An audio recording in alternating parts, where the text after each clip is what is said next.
What I think is our chances in that competition are very bleak. It's because of the numerous qualifications which they've gone through, and sometimes there is that boxing fatigue, you know.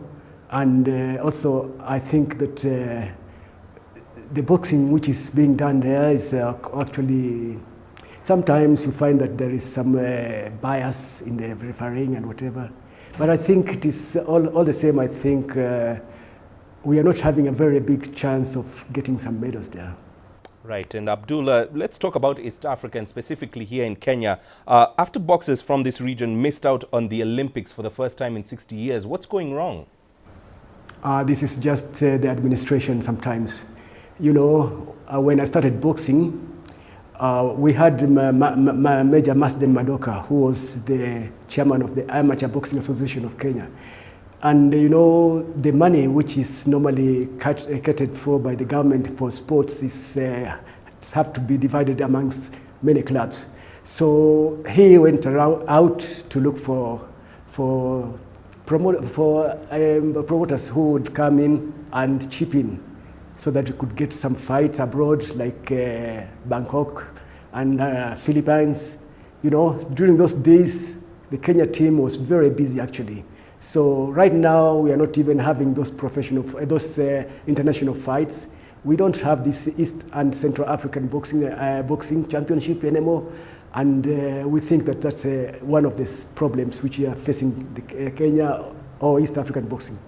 Right. And finally, before we let you go, Abdul, what does Africa maybe need to do in order to raise the standard of boxing and see more of its talent qualifying for future Olympic Games?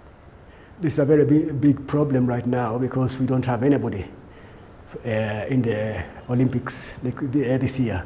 So it's really quite a very big challenge for us, for the boxing fraternity. We would like very much to see that more money is allocated for this sport. I find that sometimes these boys, they go and do their competitions without having any sponsorships and whatever, and this is a very big problem. And also the coaching quality is very poor. That's what I can say, because I think when there's a time when we had Serge Johnson from America, who was an American coach who came here and nurtured some boxers, and actually we even had a gold medal from Robert Wangila at the Olympics in Paris. So I think also the biggest problem is that also the youth are not very much keen at taking this sport seriously.